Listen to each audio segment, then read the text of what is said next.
So in this video, I'm going to show you how I like to use this product called milliput to alter the toe shape of a last.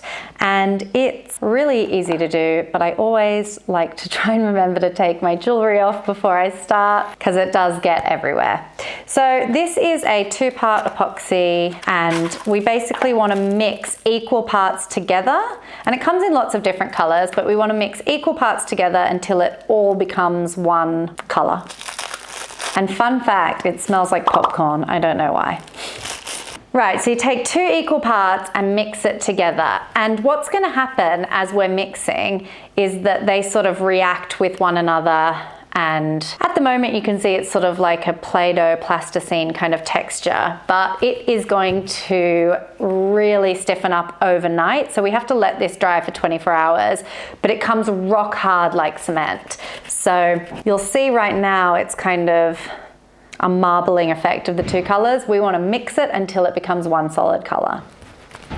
Okay, so that's now an all yellow piece, which is exactly what I want, and I'm gonna start building it up. So I've got a normal sort of almond toe shape last in front of me. I am going to make this one into a squared toe, but you could build it up into a pointed toe, or if you wanted to have sort of like a really bulbous toe, you can build it up at the top. You can really get pretty creative here.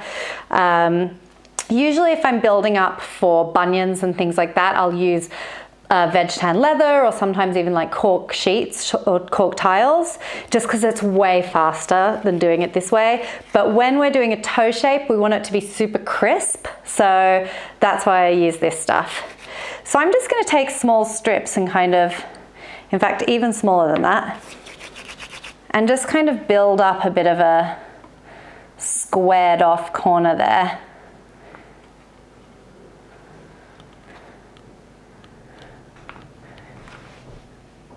And it's always going to look a bit weird when you first do it, so don't worry if that's the case.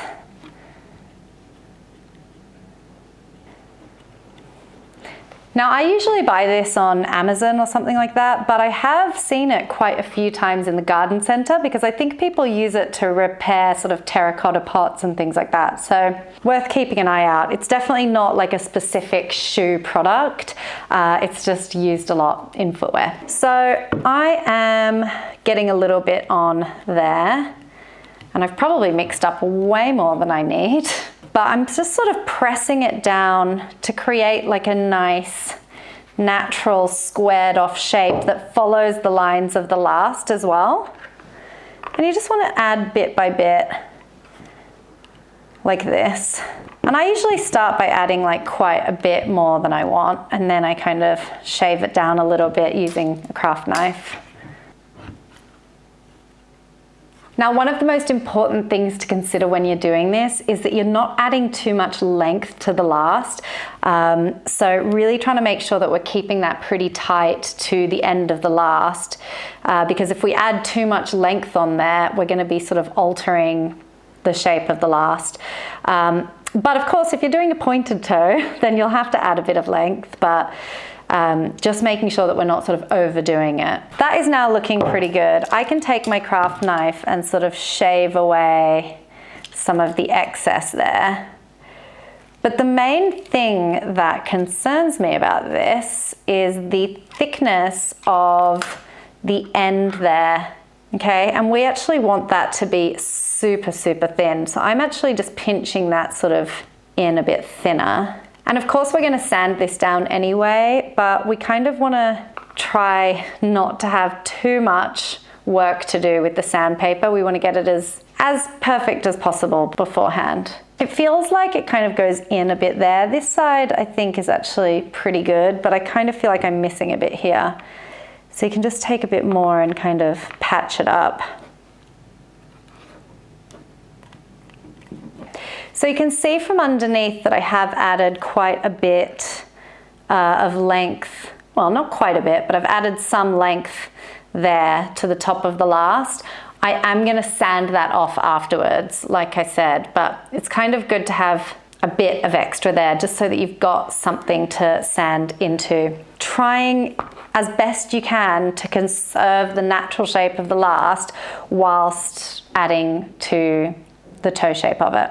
So what I would do with that now is I would place it on a shelf and let it dry overnight, and then I would come back to it the next day and it'll be rock hard. Now I have in front of me one that I prepared earlier. This is one that I actually made for a pair of wedding shoes for a girlfriend of mine, and she wanted a bit of extra width built up on the side, and she wanted a square toe on there as well. So you can see I added some leather to the side there for the width, and I did the toe. So this is really a great sort of before and after. They're different heights, these lasts, but if we're looking at just the toe shapes, you can really see how much I've really crisped that one out. And if you look up close, you can see how I've shaved that in to be quite thin at the end there. We don't want a sort of big bulky bit at the end because it won't look good. But all I did, and also, oh, by the way, before we move on, that is rock solid like cement. The only way that's coming off is if I grab a hammer and smash it from underneath. So having a look there, you can see I haven't added too much to the length, and all I've done is taken a sandpaper file and literally sanded this straight off. It sands unbelievably easily and really doesn't take you long to get it super smooth and to take quite a lot of the excess off. But one thing I will say is whenever you think you've sanded it enough, you probably haven't. There's always more sanding to do. I'd recommend you get one pretty much exactly how you want it and then match the other one to that. But yeah, it can definitely take a little bit of time to sand it really down perfectly, but totally worth it to get a really nice, beautiful shape. So this one's already been sanded and had a whole pair of shoes made out of it, but I know even at this point I could still take even more of it off and it would still be a lovely shape. So really just sanding it straight off like that. So the main things that I'm trying to do here are conserve the shape of the last and keep it going really smoothly down into the feather edge. And I want to have a really sharp feather edge at the bottom there as well. So really making sure that when we sand it from the bottom that it is completely flush with the rest of the last. You'll also notice that I'm sanding right over my actual last.